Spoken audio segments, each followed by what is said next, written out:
now? Okay.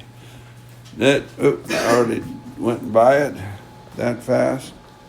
So it was Dyess, Guam, 1975, 1976. I just finished doing this once because, but it had blanks in it. So Scotty fixed it for me and I'm going again. And I did Blabberdab on forever. Well, I might keep that one too as an alternative to this one because I was blabberdabbing and I like blabberdabbing. Dyess and Guam, 1975, 1976, album number 9. Dyess Air Force Base, Abilene, Texas.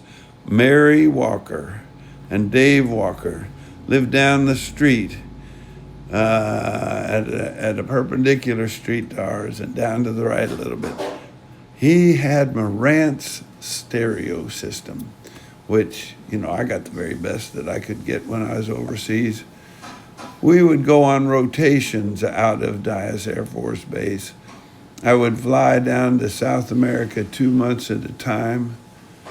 So in a year's time, I was gone half the time, 2 months at a time, which was perfect for getting broken into marriage. Kathy had time to be her, I had time to be me. And but it all worked out.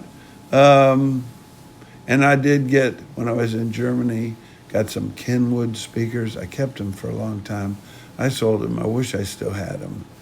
But I just recycle stuff. I keep moving. I'm trying to do that here, consolidate, get rid of all these old albums. Nobody wants to see them anymore. Just put them to YouTube like I'm doing. Anyway, Mary, I went off on you. And then next, this was Jim and Rhonda Weber. And they lived right on the left as you came into the housing area. She was very pretty, blind in one eye. And he was a hard-working, he was not a pilot. He was not a navigator. He was a supply officer, I think. I don't know. Okay. And there's Alan Perry and his wife, Meg. They were so much fun. He bought himself a house, $10,250, 3 bedrooms, 2 baths. I think that's where he is here.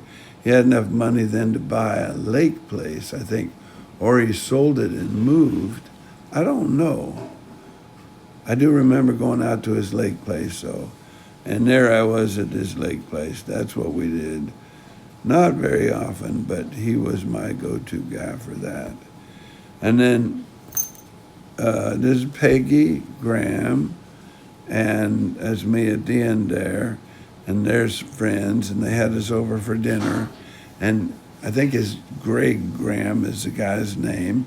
And he was in my squadron as a pilot, as a co-pilot. There he is next to my wife. And I think that was her parents or something. Anyway, I had this huge ham feast or something like that on Indiana, 118 Indiana. We loved that place. That was so much fun. Really, the Whackers, Brenda's over there on the right, and I don't remember his name, Whacker. Billy, but no. And then those are the Costellos, maybe. I don't know. But I think I said all this in the other one. Sullivan's, yeah, they're the ones on the left. Wonder if they're still going together. I think they got divorced even before we left there, but I don't know. And Rosie, I see Rosie on Brenda's lap. And then we got the Castillos. She was very pretty, and he was, I don't know what he did. Maybe he was a pilot in another squadron. Anyway, we had fun together. And this was at their place. It was his birthday, that's what it was. And he was knee-walking drunk. There's Ned and Ruby. Ruby would lend her vacuum cleaner to Kathy, and she did it for like 2 weeks straight. And I said, this is no good. So I went out and bought the same model, and I just put it over at Ruby's, and Kathy went over and got it, brought it home. I said, well, how do you like this? She said, I don't like it at all.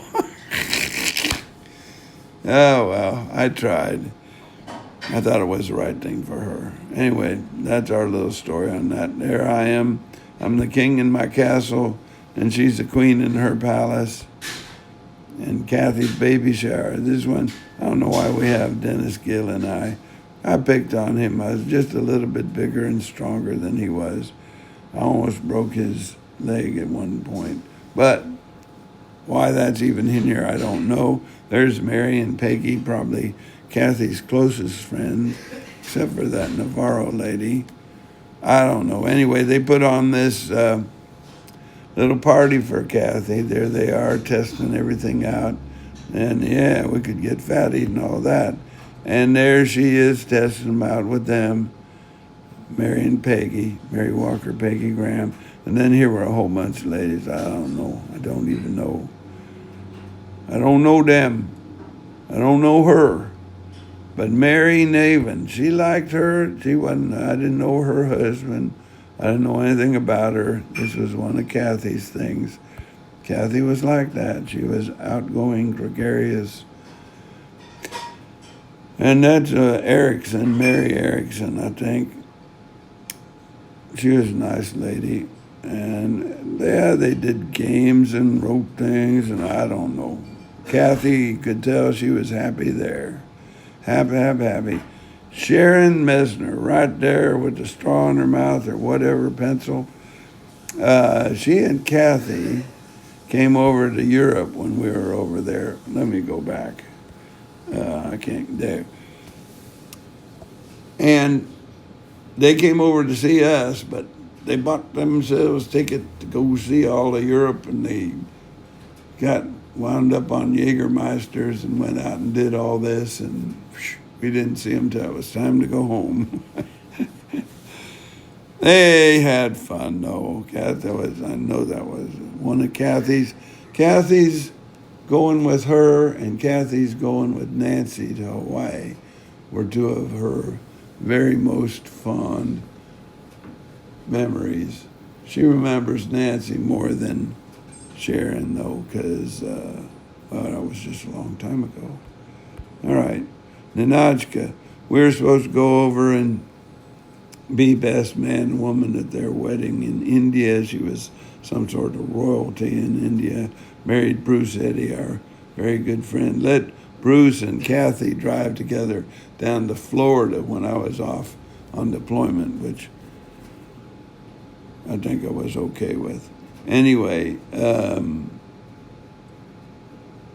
she was something special. I remember going out to their brand new, they just had a place built. They didn't even have a lawn in yet. We were talking about the things we wished in life. And I said, I wish I found an arrowhead. And I looked down at my feet, and in the busted up lawn, there was an arrowhead. I think I still have it. Unbelievable. You know, that happened one other time with me too, with James Driver. We went out and he wanted shark's teeth and I wanted conch shells. Doggone if we didn't come up on a giant shark's tooth, perfect for him. And there was a whole tree of conch shells out there. Somebody had just been putting the conch shells into the tree. And, you know, to ask for something before it ever even happens, I don't know. It's a pretty special time. Anyway, I digress. There's Kathy giving birth to Eric. 27th September 76. A lucky day. Eric is born. Hooray. Relief and pride. Looked just like Frank. Scared me a little bit. It wore her out. She had like 20 some hours of labor. And then they had the cesarean. I was a proud dad. I really was. That was a special time. We knew we were going to be leaving Dyess in a couple months, but we had him anyway. Yeah, man. Happy with him. I don't know why I would let Alan Perry have a cigar anywhere around him, but I wasn't thinking all that back then. And the joys of fatherhood, changing the diaper, and I would get up at night and bring him to Kathy. And then I would do my thing with him, sleep with him, feed him myself, hold him high above me and let him drool on me. Yeah, man, he was something special. We loved him. This is when we were getting ready to leave, and we were staying with our neighbor friends. And she is apologizing for turning the cold water on Eric and having him scream instead of, checking the first. But she didn't have kids. They were just nice enough to let us be there. That was Abilene, Texas, as flat as can be.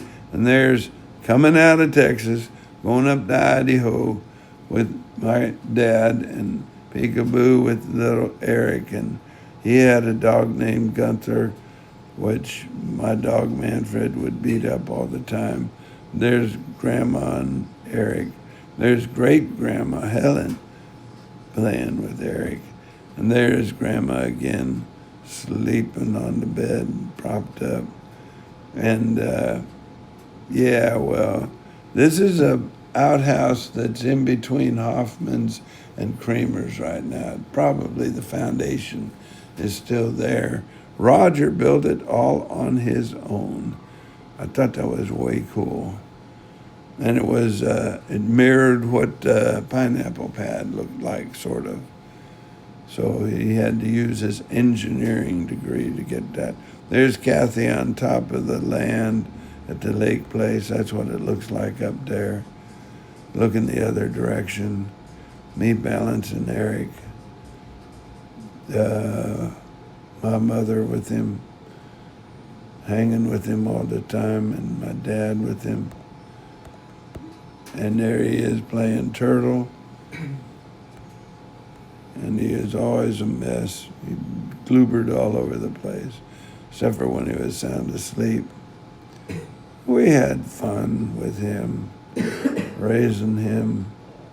He's such a good-looking kid on Guam. Here we are on Guam. Out there, Brenda Wacker's saying goodbye to him. I guess maybe I don't know where we are. We're on Guam, looking at us in the mirror, and him on Taragi Beach. We had fun there. This was the baseball bat jumped all the way to Hurlburt Field, but that was our dog, Manfred. He is part coyote, I'm saying. He did mess up some dogs. There's our Porsche 914, Manfred. There we were, planning stuff. The dog was a good dog to have. She was very pretty, I gotta tell you. Look at that red hair. Yeah, I was a lucky guy.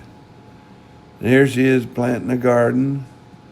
And her dad came to visit, and he went out and looked at the old camp that he was a med tech or something in. And then this is Alan, and I don't know these people. Friends of Alan's more than mine, I think. And I think that was it. Okay. I think I got through it faster this time anyway. Out here.